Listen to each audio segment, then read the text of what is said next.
ভারতের বিধ্বস্ত লন্ডনগামী Boeing 7878 Dreamliner মডেলের প্লেনটি মোদির রাজ্য গুজরাটের বিজে মেডিকেল কলেজের ছাত্রাবাসের উপর পড়ে। এতে ছাত্রাবাসটির ক্যান্টিনের একাংশ ধসে পড়ে। তবে এ ঘটনায় কোনো শিক্ষার্থী হতাহত হয়েছেন কিনা তা এখনও জানা যায়নি।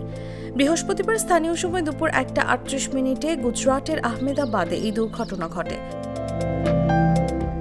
ভারতীয় সংবাদ মাধ্যম এনডিটিভির প্রতিবেদনে প্রকাশিত কিছু ছবিতে দেখা গেছে, বিধ্বস্ত প্লেনটির ধ্বংসাবশেষের আঘাতে ছাত্রাবাসের ক্যান্টিনের একটি অংশে ধসে পড়েছে। ক্যান্টিনে সারি সারি টেবিল, কয়েকটির উপর রয়েছে খাবার ভর্তি প্লেট। এদিকে 230 জন যাত্রী ও 12 জন ক্রু সদস্য সহ মোট 242 জন আরোহী ছিলেন। যাত্রীদের মধ্যে 169 জন ভারতীয় নাগরিক ছিলেন বলে জানিয়েছে এয়ার ইন্ডিয়া কর্তৃপক্ষ। প্লেনটিতে আরও 53 জন ব্রিটিশ, 7 জন পর্তুগিজ ও 1 জন কানাডিয়ান নাগরিক ছিলেন। দুর্ঘটনার পর থেকেই ঘটনাস্থলে উদ্ধার অভিযান চলছে। বিমানবন্দর এলাকার কার্যক্রম সাময়িকভাবে বন্ধ রাখা হয়েছে এবং পুলিশ পুরো এলাকা ঘিরে ফেলেছে। এখন পর্যন্ত হতাহতের নির্দিষ্ট সংখ্যা জানানো হয়নি, তবে বহু হতাহতের আশঙ্কা রয়েছে।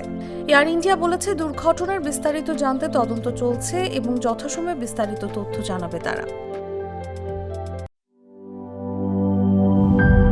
নাটা জেলি আর পানীয়র এক অসম কম্বিনেশন ড্রিঙ্কো। চিল থাকতে চান? ড্রিঙ্কো চাবান।